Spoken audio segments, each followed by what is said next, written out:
Gary, let's take a moment and say thank you to our sponsors at Fuji Sport. Yeah, absolutely. They've been working with us for a very long time, not only on this podcast, but also at the Academy. And I'm taking a peek at their website right now, and they have a brand new ultra light gi. Now, this is mind-blowing. I'm looking at my size. A2 is 2.75 pounds. I mean, that's under 3 pounds. That's mind-blowing. I could even lift that. And go to their website, fujisports.com. Check it out. Anything you could need for your jiu-jitsu journey, you can find at fujisports.com. Hey, it's been a while since we started RŌL TV project. It's been a while since you started it. I did come in later, and I can't say enough about it, especially the new platform. It's really amazing, fully customizable, and you know a little bit more about the structure. Well, so two things you need to know. One is the subscription service, which is $9 a month.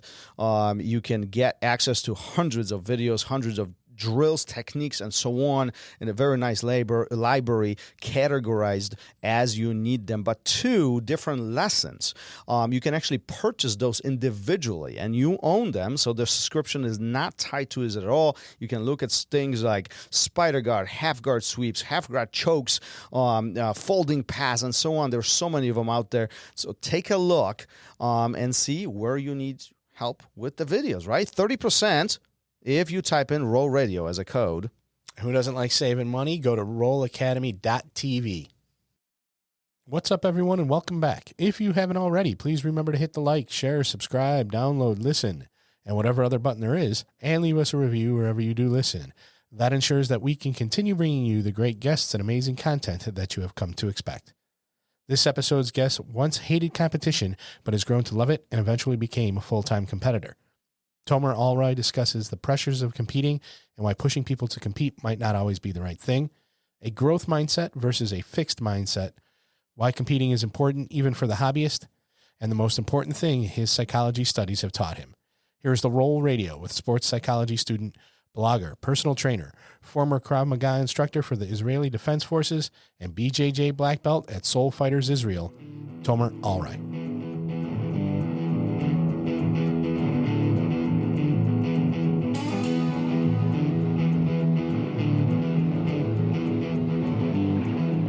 Welcome to RŌL Radio.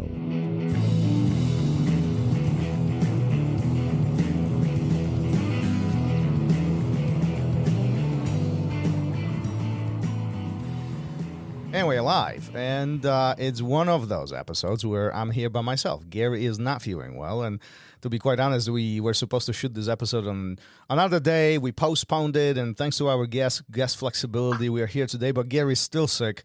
So I'm running this on my own, and to be honest with you, I'm kind of freaked out because last time I did this by myself, I screwed it up. So it's kind of, it shows you that Gary is irreplaceable. We need him here. But everything is running. Our guest is here, Tom Alroy. Thank you for being here. Thanks for joining us. I know it's late over there. What is like past 8 p.m. at this point, right? It's the evening, right? 8:40 p.m. Yes. 8:40 p.m. Yeah. So it's thanks for being here. Thanks for devoting a little bit of your precious time to chat with us and or chat with me and sharing your time, sharing your vision, sharing your passion about. Thank you so much for having me. Yeah, no, absolutely. I think what's interesting about you particularly, as I was learning and doing research about you and what you've done in jiu-jitsu, is that you are extremely passionate about competition. Even your instructionals are targeted towards the competition. What is it about competition itself that creates this drive for you? It's a funny story because I hated to compete. I hated the thought about competing. I never wanted to hear about competition because I started martial arts as like at the age of 4, and because like my trainers saw some potential, they kind of like pushed me into competition since I was like 8 years old. And sometimes it's not the right age to push the kid into a competition. As I grow older and I understand more about coaching and more about how building competitors, there's a point in time where you should push more into the competition, and there's a point where you just want to introduce the competition into training, especially for younger kids. So I kind of got forced into competition, and I didn't really felt, I felt a lot of pressure on me when I competed as a young kid. So of course, like even if I won, I felt more as like I have nothing to win. I have only things to lose. Which, even for local competition, I felt like if they claim that I'm so good, then I only have I can only lose for the other guy. If I win, it's like obvious. So I don't have a really reason to compete, and it put a lot of pressure on me. So I hated the thought about competing, which kind of like took me off from competing since I was young, since I was like 14. How old were you when you first competed? When I first competed, like at the age of 8, something like that. 8? And do you remember your first time you competed? Yes, I remember that. Well, vaguely, but I remember it was long.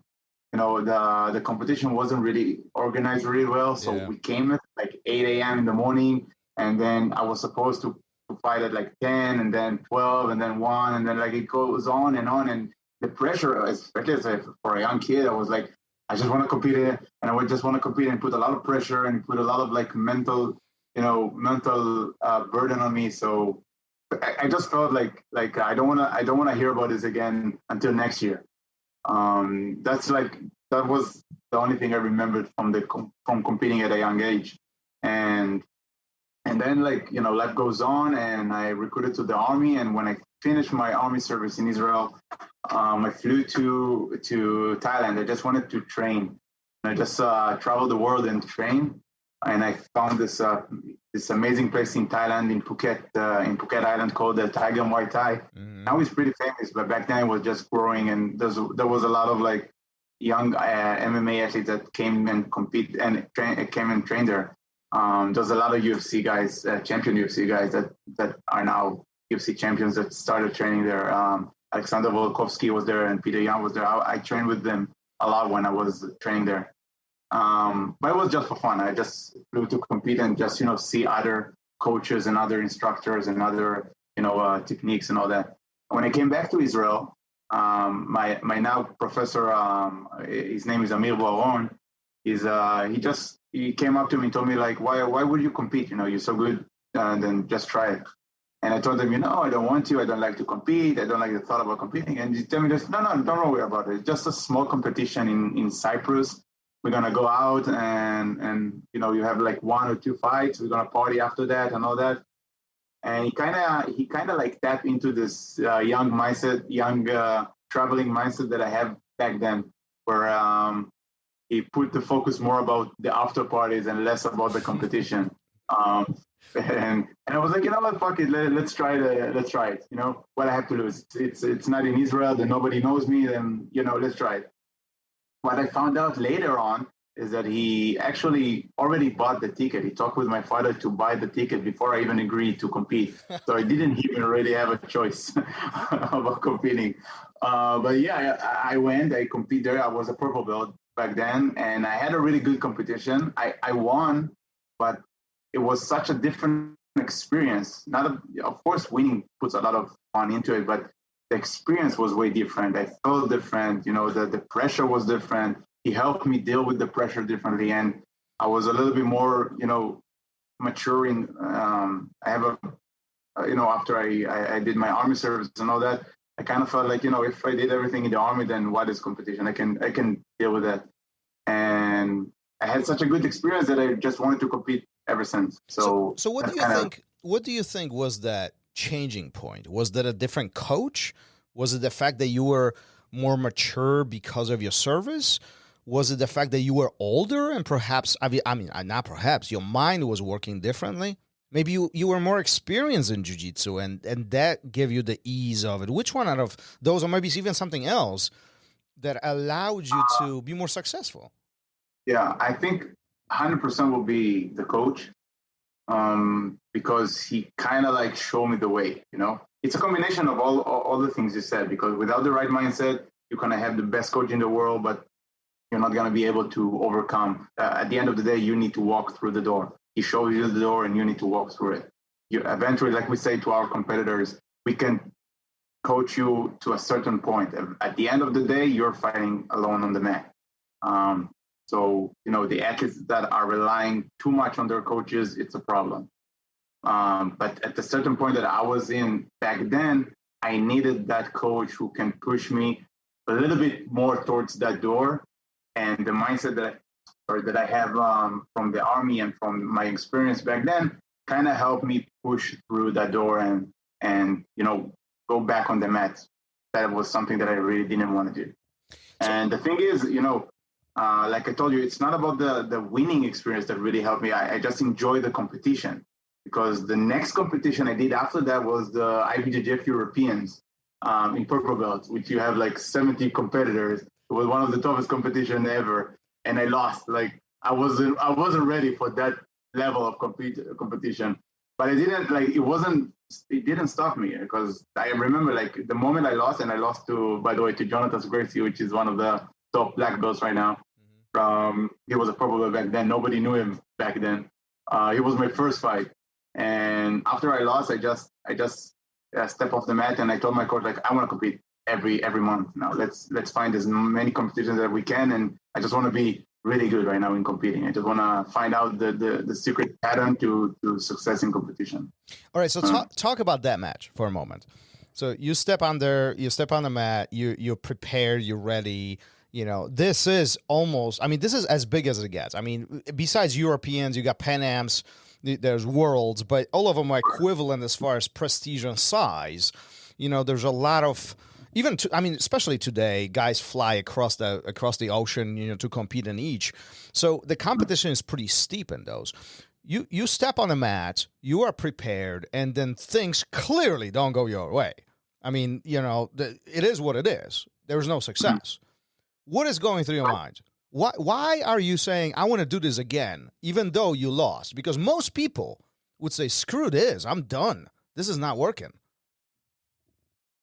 Yeah, so it's kind of like a growth mindset versus fixed mindset, right? Everything is a fixed mindset is that it is what it is. I cannot improve, and that's the thing. That's the only reason. Like, I can be good at math because I'm not good in math, or I can be good at jiu-jitsu because I'm not good enough, I'm not experienced enough, and I'm talented enough. And growth mindset is you're using these opportunities to improve yourself. So I lost this fight because I did A, B, and C wrong, and that's what I need to do to improve and to get better at them and to go back and winning other matches. So as I can talk about me that I felt like I wanted to prove myself that I can win competition and win and enjoy competing. Because I had such a bad experience competing when I was young.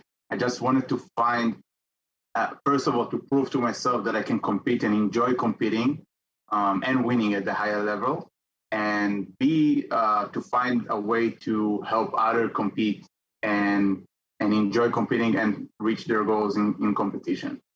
So that's kind of like the reason why I grew closer to sports psychology, because I felt there's an answer to all these questions. Yeah, and we're going to dip into that because this is a really interesting topic to me.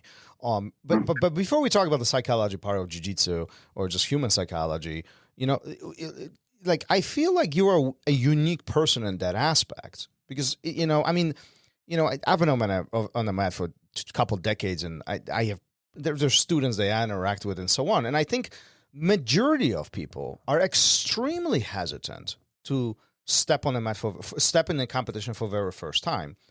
And then on the top of that, if there is no success, meaning they lose, their hesitance goes up.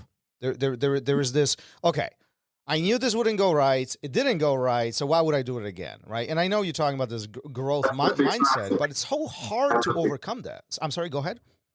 That's the fixed mindset where you say, I knew it's not going to go my way. It cannot go my way anymore. I'm going to just keep. And again, not everybody has to compete. I do recommend people that do jiu-jitsu to compete at least once because it kind of gives you a goal, right? Where even if you know for a fact you're not going to do it professionally, you're just going to do one competition at the amateur level, a small local competition, which is completely fine. Just try it because the preparation for the competition will help you improve in the sport of jiu-jitsu. Even if your goal, because everybody go into jiu-jitsu from different ways. So, some of them go for self-defense and others go to lose weight and others just want to find, a different sport to do. All of those reasons can be answered in competition. Because if you go and try to learn jiu-jitsu for a self-defense reason, of course, the sport jiu-jitsu is not the same as the self-defense aspect, but you do want to test yourself in a live situation. The rush that you get in a competition is not the same rush that you will get in sparring in your class. If your goal is to lose weight, then when you cut weight to the competition, it kind of helps you set a goal to reach your weight. If you want to improve in your jiu-jitsu, then when you go to classes, you have a goal to improve in your technique because you want to be the best in the competition. So either way, you can find your goal in the competition if it's not to be the best or to be a professional fighter. So I do recommend people to compete just to test themselves. And it also helps you in life because, when you set goals and you reach them, you find ways to work towards those goals. And that can be a helpful tool in any aspect of your life. So what does one to do if, they want to compete, they want to try it, right? And but yet they are over concerned about some of these things that might be out of their control, right? Because if we look at training itself or competition itself, in my mind, there's like two components. It's our training, our mindset, the things that we are in charge of, and there's the other stuff like family, our teammates. What will they think? What if referee makes a wrong call? What if things don't? What if I get hurt? What if I don't feel good? Like all these things that are completely out of our control. What we can control, we can. What do we do about the other stuff? We don't worry about that. Well, but that's easier. That's easier said than done. We both know that. I mean, I know. So that's the thing is, I was exactly like that. Yeah. That's one of the reasons that I I was so geared towards sports psychology because I felt I had these answers. I had these questions, and then I find out that it's not only me. There's so many other athletes that think that way. What will my parents think about me? What will my coach think about me if I lose? What happens if I lose? Why if the referee doesn't do the thing that way? And again, the funny thing is, everybody say this sentence about it's like 70% in your head or it's like 90% mental. And how many people train their mind? Like almost none. You hear so many athletes focusing their efforts on physical training, on skills training, on endurance, but almost none of them are focusing on mindset training, which should be a part of their training, especially for professional athletes. And regarding, how to deal with the outside variables, you should focus on how to control the internal part, or the thing that is in your control, which is your effort and your attitude towards the competition. Okay, you cannot control the referees, the outcome of the match, the size of your opponent. Because if you could control that, then everybody will be undefeated. Right? So you can control your effort and your attitude, which means that if you start training your mind and start during training, it does not start at the day of the competition. You're not going to be super tough mentally on the day of the competition if you didn't train that during the camp. So if you, then that's what I did with myself when I competed. I just promised myself that I'm going to give 100% effort and that I'm going to bring my jiu-jitsu. That's the only two things that I can control, that I'm going to put everything on the mat and that I want to perform. That's it.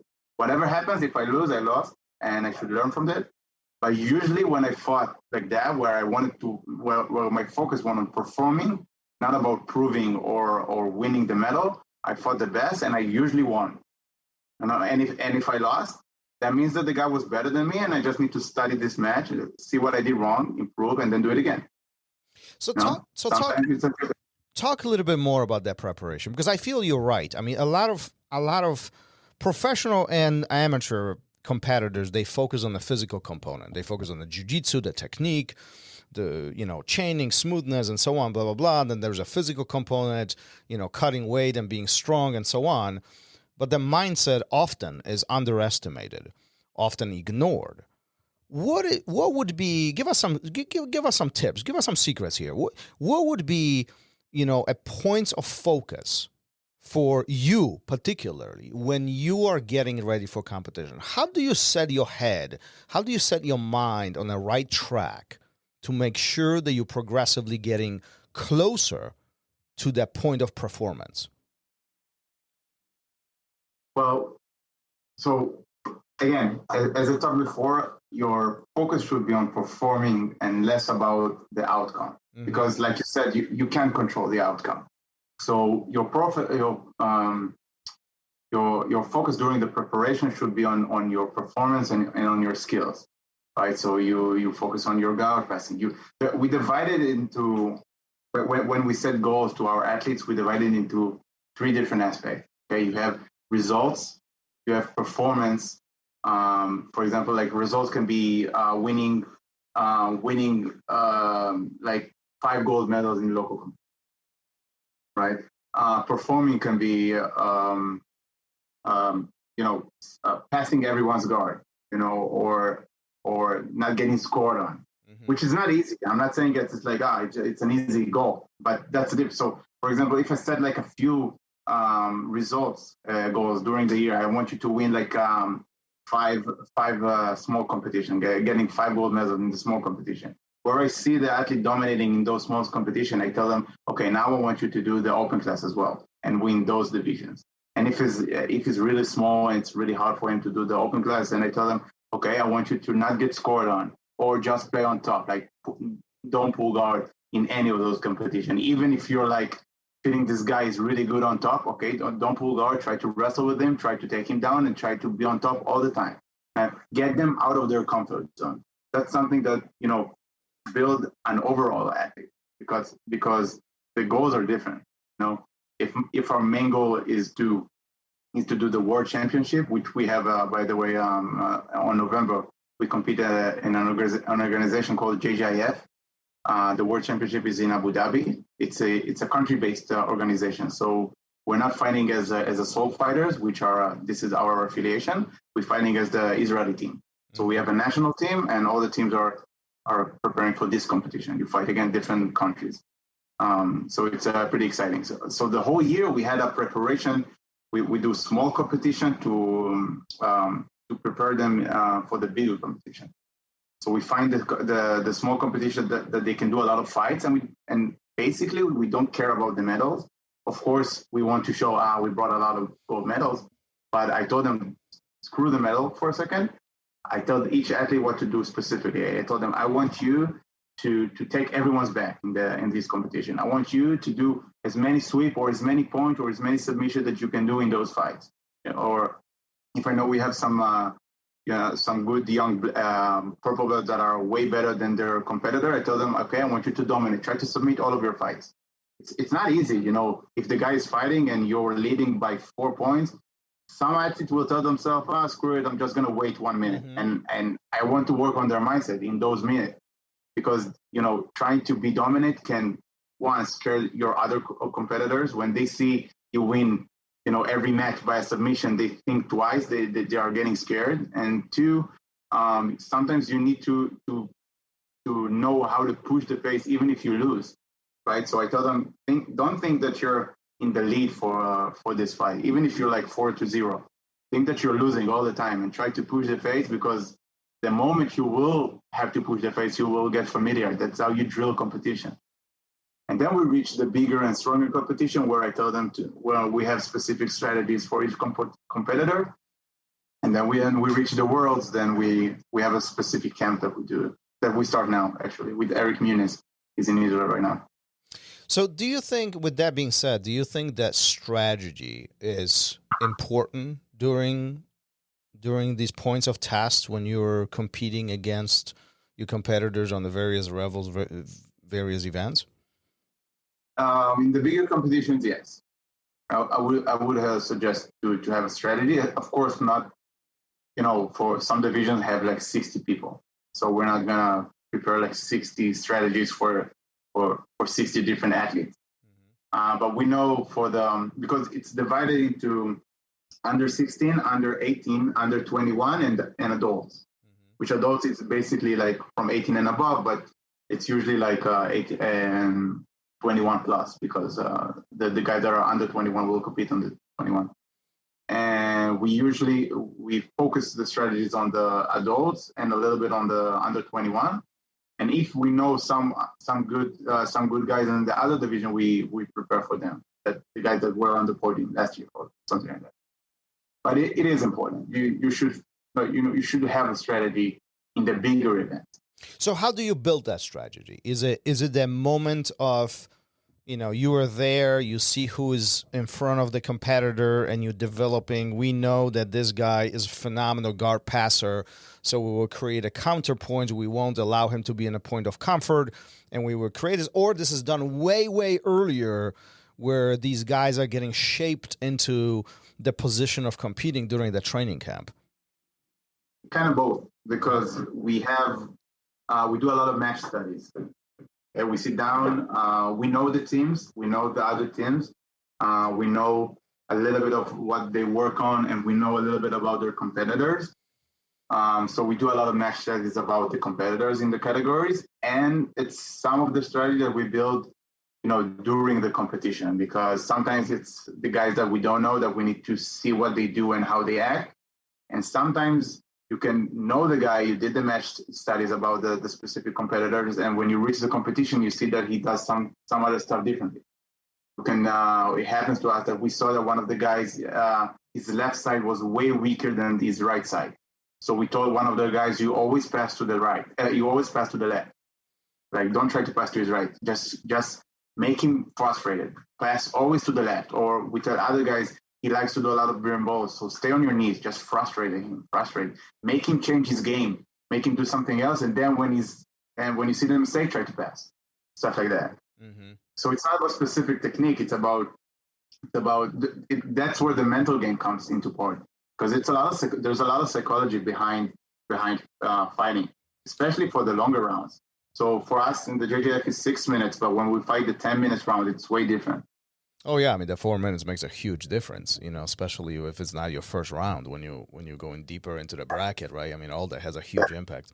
Would you agree that a decade or 2 decades ago when jiu-jitsu was developing and kind of evolving around the world, I feel that approach to strategy was I'm going to go there, I'm going to do my best, and I'm going to smash everybody, versus today it becomes this strategy, this point of planning strategy. Not only I have to do what I do best, but I also have to counter what my partner or what my opponent does best. And as a result of this, we're creating this strength and weaknesses game, and we're trying to outbid our opponent essentially.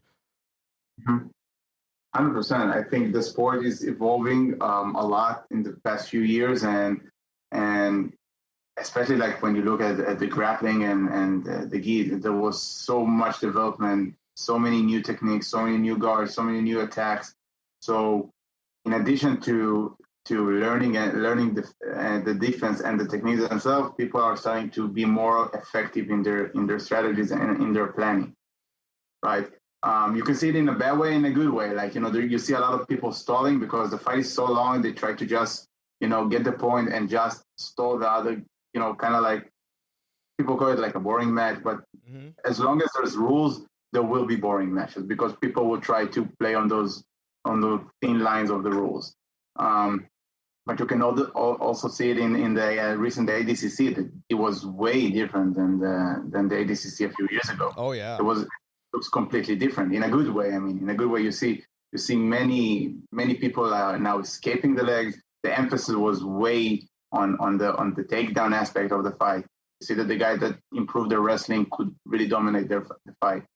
It's not 100% accurate, but I mean, you saw that the guy that had better wrestling could dictate the pace better, which is something that is really interesting. Yeah, and I think to all fairness, no matter what the rules are, there always will be people who will take advantage of them and make them boring. You know what I mean? I don't think we can create an ideal environment of fighting. You know, even like in boxing or MMA or judo, some of these way more popular sports, you can find boring matches because people will play based on the rules and they are not doing anything wrong, right?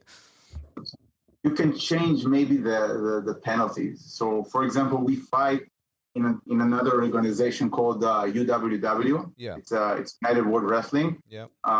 It's the wrestling federation, but they also have a grappling federation under them, which the rules are looks the same. You have to, you can have like a red or blue rash guard. In the gi, you have to wear either a blue or red rash guard, blue or red gi.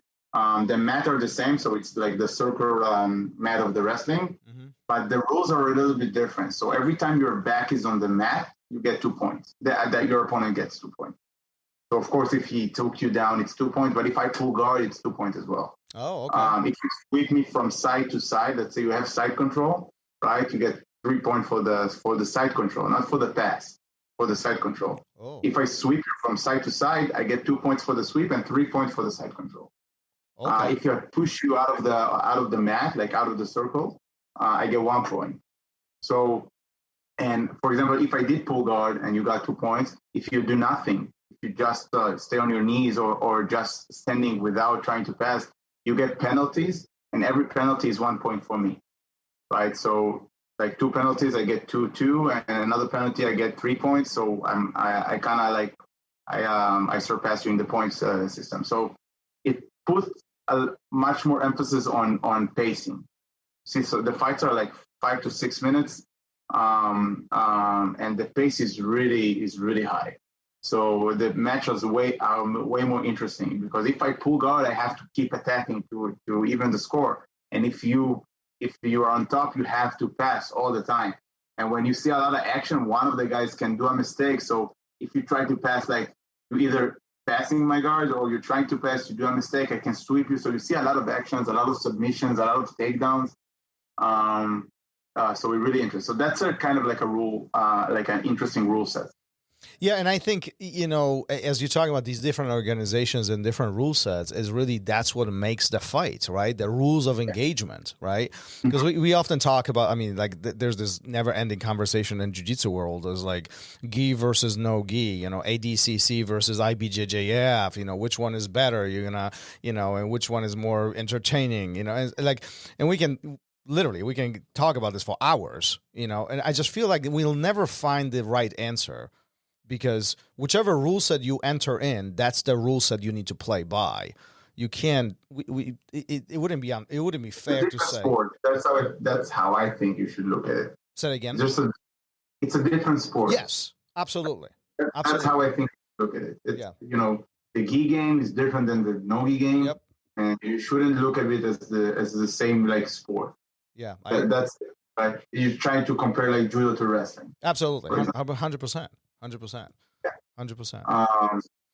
I really like, so for example, the AJP, they have I prefer their method of rule set, where if you, for example, if every advantage is like a point, right? So you give me a kind of like an incentive to try to push the pace, because I don't just do advantages, I do points. So I can rank up the points by pushing the pace, because you know, especially in the smaller division, it's really hard to pass the guy's guard. Yeah. Some guys are so small and flexible. At the end of the day, to pass the guard, to reach side control, you have to separate the knees from the elbows. That's it. Yeah. That's a side control. Yeah. But some guys are so flexible that they have no problem bringing their knees to their chest and their ankles to their head. It would be impossible to pass their guard. Yeah. But just by trying and pushing the pace and ranking those advantages, you can win. So it kind of gives you an incentive to keep attacking. So, and you don't see those matches on the double pool all the time. So with that being said, we have these different organizations. We have these different rule sets. And then we talk about gi versus no gi, right? All these flavors. And there's so many of them, dozens, right? Is there such thing as the best of the best grapplers in the world? Is because the rules are so different between all of them, can we call one to be the GOAT? to be the best? Yeah, if you look at this as different sport, then yes, you can 100% say that Gordon Ryan is like the best right now. Yeah. But I wouldn't think that he will be the best in the gi, Right. Because again, it's a different sport. Right. So I wouldn't compare Tynan Belpra right now to Gordon Ryan in the gi and no gi game. I mean, Right. But trying to be good at both, that will be interesting. That will be interesting right now to see what would like a black belt world champion in the gi will do at the ADCC. If it could be like the best of both worlds, Well, But again, there's weight advantage as well. Like it's a little bit easier to the bigger guy to be the best than the smaller guy to be the best. Yeah, that's another conversation, never-ending conversation in this world, right? Exactly. Like always, the best of the best are the big guys, right? Yeah, it's a different because if you're comparing skill, that might be easier, than winning and all that. Yeah, no, I agree with that. Let's pivot. Let's pivot this conversation to the psychology of jiu-jitsu. You've mentioned this multiple times during our chat right now. It's one of your passions. It's one of the things that you really start digging into based on your experience. You've had these feelings of struggle and anxiety behind preparation and just being part of the competition scene. And then you've noticed that others are experiencing the same thing. There's a lot of questions, not many answers, or maybe somebody else has answers. Talk to me, when did this start? Like specifically, do you remember this one moment where you were like, I need to study this more. This really, I could really solve problems here if I put some effort into learning what is going on inside humans' head. Mm-hmm. Yeah. So, well, as a competitor, first of all, my mom is a psychologist, so I came from a house where psychology is like a thing. Yeah. And I remember as a competitor, I met this company called Wrestling Mindset, where they have a lot of program towards wrestling about the mindset part of it. And I kind of grew, I have one of those. I have a lot of their plan, and I work with them a little bit to kind of like improve my mindset as a jiu-jitsu competitor. Because wrestling and jiu-jitsu it's pretty similar as a sport. It's not the same, of course, but it's pretty similar as a sport. And they kind of like gave me the first answers to my question. Like what to do when how to stay calm in the competition, and what my goal should be, what my mindset should be, how to stay relaxed, how to have a pre-match routine. And kind of like helped me, get used to change my mindset for competing. Because competing was, one of the first things that I did when I changed my mindset was thinking of as the competition as something that I want to do and not something that I have to do. Because a lot of the young athletes feels the pressure comes from their need of needing to win, like where they feel like they have to win. Mm-hmm. And the word "have" has a lot of mental pressure than the word "want." Right? When you're being thankful about the opportunity, it's hard to get stressed than being when you feel like you have to compete because your parents want you to win and your coaches want you to win. You have to remember that at the end of the day, your parents and your coach will love you whether you win or lose. Your friends will love you whether you win or lose. So you compete for yourself. Then you have to understand why you compete. So if you compete just to win the medal, it's not the best mindset that I would give the athletes. I will tell them to find the reason why they do it, whether they love the sport, so they like to compete, whether they want to prove for themselves that they love to compete. Like for me, for example, when I understand that the reason I compete is to show myself that I can compete and perform, then my focus changed completely from just trying to get the medal and to more of trying to perform and show my technique and just go out there and have fun. And I always tell myself, like, the moment I stop having fun, just stop. Just stop for a moment, think if you want to do it anymore. But because I always found at the end of the day that I like to train jiu-jitsu, I like the sport, so there's no reason it should change from going to train and going to compete. But during the way, I start to build this. I have my own routine when I competed. I have my own motivational speech that I heard, the motivational clip that I saw every time I competed, and I have my specific playlist. And I start to have fun from it. You shouldn't look at competition as something that is like stressful, like I have to stay focused and angry and be on my own. Some people are having like good result when they need their time for themselves and staying outside and having their own zone.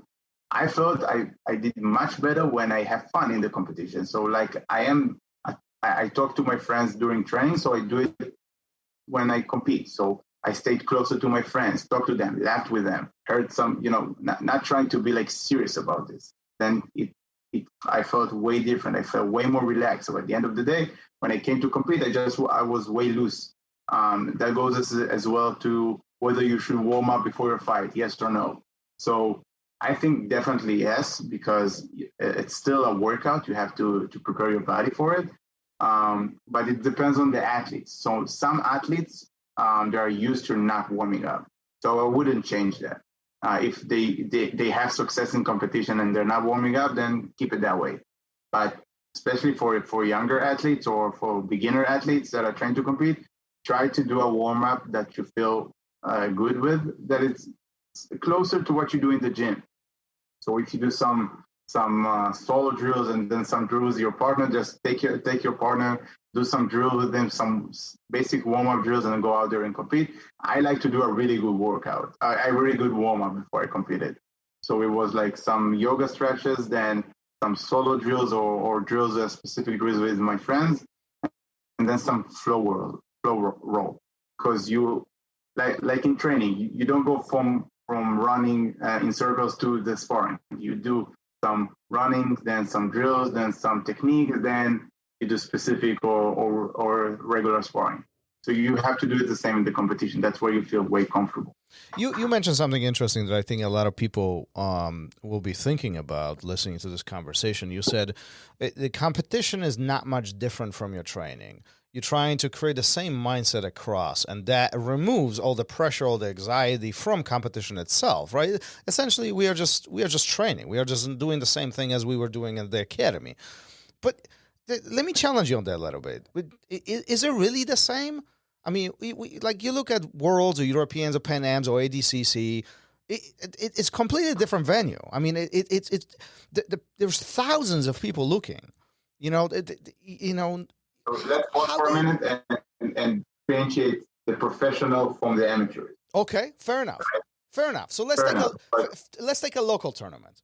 There's no thousands, but a local tournament shouldn't feel this. But how do you set this in your mind? Like, let me in there. Like, what are you thinking? In training. So again, if we're talking about amateurs, because professional, it's completely different. They go through a different path towards those bigger venues. Let's talk amateur. So when we go towards the amateurs, of course, like the mindset is almost the same, of course, but for professional, I would focus a lot on building their competitive mindset. So it's getting them into this habit of being competitive in training. And it's not only about winning sparring. It's about who's doing the best, as many knee slide passes in 1 minute, who's doing the best sprints in 1 minute, trying to build this competitive environment. But let's put that in aside for a second. For amateurs, I would build this mindset in training. So you have to, because the sport is the same, right? At the end of the day, you do jiu-jitsu in competition and jiu-jitsu in your class, right? But you want to get this same habit, same feeling in the competition, right? Because at the end of the day, it's adrenaline, right? So how do you do that? You simulate competition in training. So, for example, something that we do a lot, I posted on my Instagram a lot as well, is we do a lot of like first score in the middle, right? We put 2 athletes in the middle. We tell one of the guys to be the corner of each athlete. We put a ref, and we score the round, and we tell the other guys to cheer up, both of them, right? So it can be like the first score, or the first one who do an advantage, or the first win. You have a 3-minute fight and you have to win the fight. Different scenarios, but you put them in the middle. That's simulating the feeling of competition, right? Every athlete that go inside tell me afterward that they felt like they're in the competition. They felt the same, and that's where the mindset training comes into play. Because of course the beginners, they just surviving the round in the middle. But the more professional athletes, I tell them, okay, now try to do visualization training when you go into the middle. So try to really imagine that you're stepping into the mat, stepping into shake the hand of the referee, shake the hand of your opponent. Imagine you're inside the world champion. Imagine this is like the last fight, the last minute of your last fight in the final. That's how you simulate this feeling. That's how you're getting used to this rush. And when you're feeling this rush, the next step will be how to control this rush. So you feel your heart rate. Okay, now it's the time to remember the training. Remember to stay calm. Do your breathing. Stay focused on the goal. Right. The hype around you is not the goal. Right. It's just a distraction. The goal is in front of you. You have to focus on your opponent. Okay. Thinking about what your opponent will think, or what the crowd is doing, or what the referee is doing, does not help you to win matches. What helps you to win matches is your effort and attitude. So if you know that you should take down the other guy, don't think about what the other people are screaming you. Just think about your best takedown, which comes to another exercise of the athletes. I tell them, you need to tell me your best takedown in 3 seconds. Go. Most of them, you hear them like, I don't know, double leg. How do you set up this double leg? And then you hear them, I grab collars. And you have to know your best move in 3 seconds, because when you need to pull out this move in the match, you have 3 seconds to do it. Yeah, you don't have time. Right? So you ask me, Tomer, what's your best sweep? I side sweep from the Lahila. Immediately. And when I know that, when I scream the athletes, okay, do this, do your technique, they know what to do. Like, do your move. Right? Starting to explain them what they should do in the match is like, grab the collar here and do this, and then put the sleeve. It's impossible to understand. Impossible, yeah. Yeah, I mean, there's a lot of interesting. You talk about visualization, and I think that visualization is a big part of just training itself, regardless of jiu-jitsu or not. There are some theories about visualizing the end goal. Do you ever visualize the gold medal? Do you ever visualize being on top of the podium, or you more hyper focus on the match itself? It's just two different training, right? It's not if I do some visual training on the gold medal, and then I don't do the visualization on the fight, right? I do both. Okay. Right. So I think but you have to visual. So for during the camp, we do the visualization of the sparring itself, because I want them to feel the match. Feel the intense, imagine themselves walking through the warm up, and then walking through the mat, and then seeing the referee doing their physical gesture that make them flip the switch. Imagine themselves doing their pre-match routine. That's like the visualization that I want them to do. I also tell them, do the visualization of you overcoming adversity in the fight. Because it's really easy to tell them, okay, imagine the fight goes perfect. It's easy, but it's not always the case. So you can imagine the fight go perfect. You pull guard, you sweep the guy, you pass his guard, you submit him from the back, and you cheer and all that, which is perfect. But what if it doesn't happen? What if you pull guard, the guy jump and reach side control? Yep. Imagine yourself staying calm, gaining your guard back. You're now down by 3 points. Don't worry, you're going to get the point. Imagine you sweeping him, then passing his guard. Imagine yourself dealing with this adversary. Or imagine yourself winning by 2 points, but the referee give you penalties, and then he even up the score. How you deal with that? Do you scream at the referee, or you're just staying focused, telling yourself, no worries, I'm going to beat him in the scoreboard. Or no worries, I'm going to submit the guy. Or no worries, I'm going to do this and that. right? That's part one. But part two is also visualizing you winning the category, like being dominating, feeling the gold medal, feeling the podium. And why? Because you want the gold medal, or because you want to hear the national anthem being played, or you want to do this for your legacy. I usually tell them to do it for the legacy. Want to put a mark on it. Not everybody can say they're a world champion. Not everybody. It's something that it's going to go with you for the rest of your life. Yeah, it's so when you have this like inside goal, you think about it differently than outside goal, which is like a piece of metal shaped, colored in gold. Yeah, no, definitely. I mean, that engagement, that connection to the purpose, gives us a lot of drive and a lot of inspiration, motivation, and so on. That inner fire, often referred to as inner fire, to push us beyond what we would typically do to achieve the goals that we are seeking. If you were to narrow down to one thing that you learned from your psychology study that helps you with jiu-jitsu, but just one thing, the one thing that made the biggest impact for you, what would it be? From psychology studies specifically, yeah, I would think it will be like a positive psychology. Will be that aspect of how to stay positive in bad situation. How do you stay? I mean, so how you the way you react, or the way you react to the situation kind of like dictate the situation, right? So for example, when you get injured, right? A lot of people, when they get injured, you have two options. You can either look at it as the injury is the worst thing that ever happens to me, or the bad thing that ever happens to me, right? Even if it's really like a devastating injury, like you tear your knee or something like that, which will put you out of commission for at least like 3 to 6 months. You can either look at it as like, oh damn, I have nothing to do. This is the worst thing that ever happened to me. I'm not going to be able to compete and all that. And it's kind of like a spiral thing, and there's no end to this spiral. It's the worst thing, and I did this, and then I cannot compete, and I cannot train, I cannot this, and I'm going to be out there, and you can lose everything from that. Mm-hmm. Or you can think, okay, this is the best thing that happens to me, because now I can focus on my mental state, and I can work on studying new technique and studying my opponent and getting rehabilitated really well and getting stronger to the mat and all that, which will lift you up. Right, and that comes from psychology, in my opinion.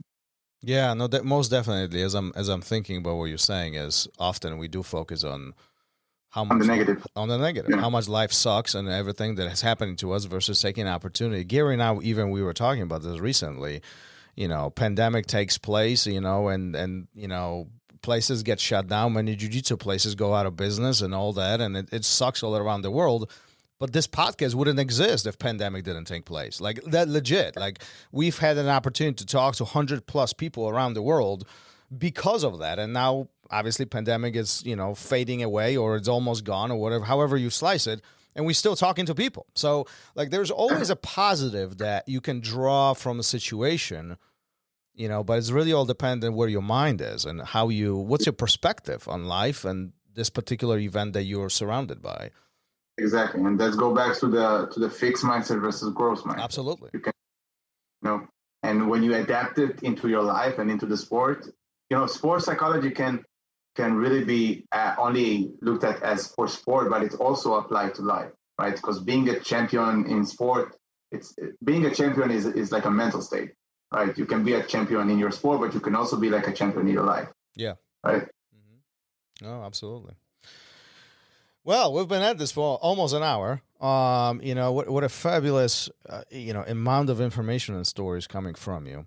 But before we start wrapping this up, one of the things that we do end of each episode, and typically Gary does this, but since he is not here, I'm going to take I'm going to take a stab at this. But what we do is we asked our previous guest who was sitting in your seat, and that's Mike Kalika was here, and he's known as on Instagram People of Jiu Jitsu. He takes those phenomenal pictures and then he posts them, and they're very unique. And we talked to him, and he asked a question without knowing that you will be answering it, right? And so I'm going to throw this question at you, and this is going to be interesting. Okay?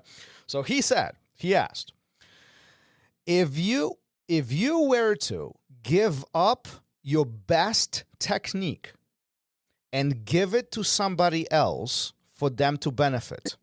So you are taking your technique and you're forgetting about this. You're losing the technique. It's gone. And you're transferring this to somebody else, and they will take your skill, and that will benefit their jiu-jitsu. What would it be? What would be my best skill that I would give him? Yeah, but you got to give it up. This is not, I'm going to teach you. You're giving it up. It disappears from your mind, and it goes to theirs. Wait, I can choose which technique I lose, or I give him my best technique? Well, you choose, but it needs to be one of your top level techniques. This is one of your favorites, okay, one of the things. Oh. Which one would you choose? But the caveat here is you will forget it. It's gone from your mind. You no longer can do this technique. I will give him the sweep to the side that I will do from the Hiva. So you will give that and up. There's a reason. A reason. Why? Because so I talk about it a lot, but there's some moves that you learn that you kind of feel natural when you do that, right? When I talk about the sweep to the side, it's like basically like collar and sleeve, and you sweep to the side the other guy. Like you have the De La Hiva hook and you sweep him to the side for the other people that are hearing this. Yeah. And I don't know, it's like felt natural to me. I didn't learn this move. I just, I saw this move and it kind of felt natural. I don't drill this move any often. It's just super natural to me. And the reason being, and I talk about it as that that's some of the ways you can understand which move you should focus on, because your body kind of give you hints on, this is something that you're good on, keep working on that stuff. That's one of the reasons I started working on, for example, on my right side, because I felt I have a really good control there. But the sweep itself is really boring. It looks super simple. It's not interesting. Definitely not a IG highlight in the competition. So yeah, I do the sweep on everybody. I swept everyone with the sweep, but it's not a highlight material, so he can take it away. So let me ask a follow-up question. What would your game look like if that De La Hiva sweep didn't exist? I will keep my close guard. That will be it, because I usually just when they stand up, I do the sweep. Again, it's a good question, because most of my overhead sweeps will go from there. So I guess I would just lose my side sweep and keep working on my overhead sweep, which is also a good IG material. So it's kind of benefit me. Yeah, listen. When I was getting ready for this episode, I was wondering, it's like, oh, well, I'm curious what he's gonna say, because this is interesting. It will be either this or giving up the wrist locks, and I'm not gonna give up the wrist locks. So. Oh no!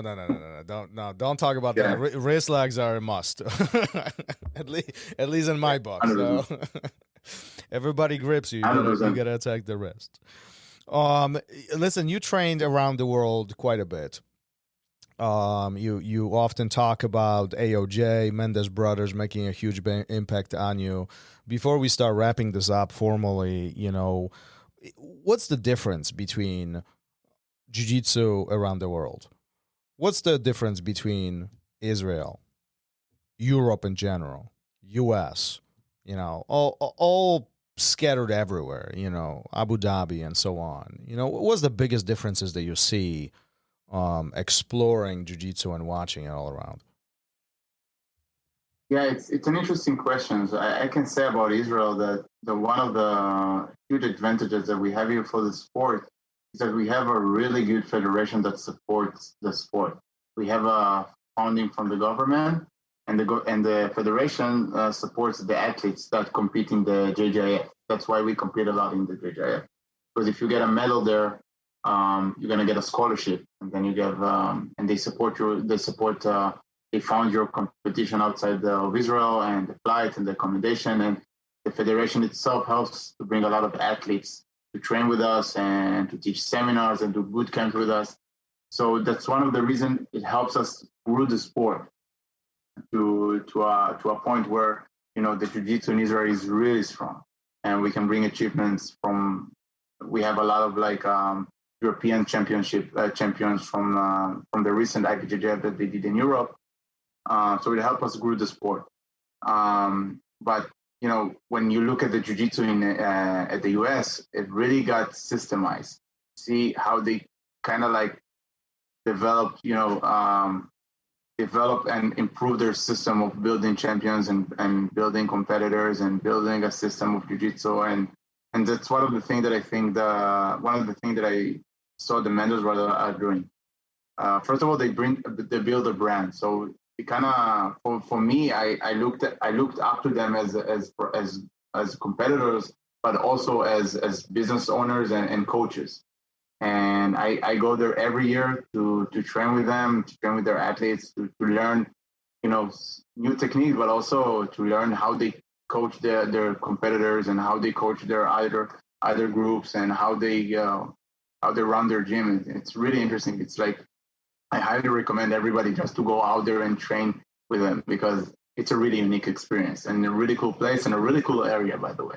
They have one of the best acai, in my opinion, in the world. That's a must. But you're right. I mean, there's like, I think, handful of academies around the world which are like the must see, and AOJ would be one of them. Haja Gracie, Marcelo Garcia, and many others. But they're like the must stop by, if you will. And if you've never been to AOJ, I think if you're in that area, you have to swing by. Like it's super nice. Not only the facility, but the way how they run things, the way how classes are ran, and just the impact they make on the local community is mind blowing. So.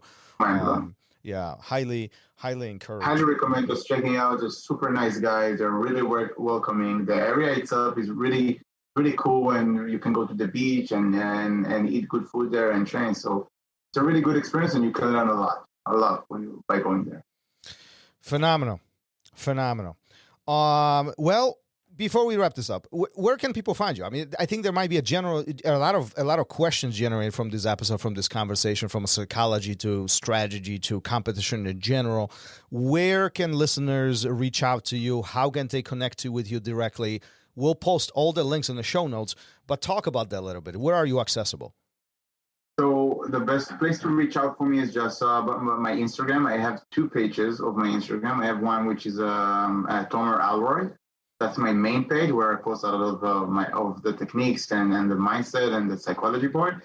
And I have my secondary account, which is Tomer BJJ, where I post, in addition to some techniques, I also post a lot of the training that we do with the national team, a lot of the specific training, scoring the rounds, and different types of content that are really good for learning experience. So it's the best place just to follow me there and just send me a DM. I answer to everybody. Phenomenal. So if you are interested in digging a little bit more into psychology of jiu-jitsu, or picking his brain on and of everything he's done from a competition to even running things, you know, overseas in Israel, I encourage you to reach out to him. It might be worth it asking questions. Well, it's been over an hour, or almost an hour. No, it's been an hour. We've been at this. Thanks for being here. Thanks for hanging out with me. Sorry you didn't get pleasure to meet Gary, but I'm hoping that he's going to get better soon and get back here. Slacking. Gary's slacking. But thanks for being here. Thanks for joining us. Thanks for sharing your beautiful story, beautiful, all the knowledge that, you know, you have inquired over the time. And you know, thanks for chatting with me. Thank you so much. Thank you so much for having me, and see you next time for sure. Thank you for listening to RŌL Radio. If you enjoyed the show, don't forget to leave us a review and help us make the show even more amazing. For future episodes, check out our website and follow us on all major podcast platforms. Take care.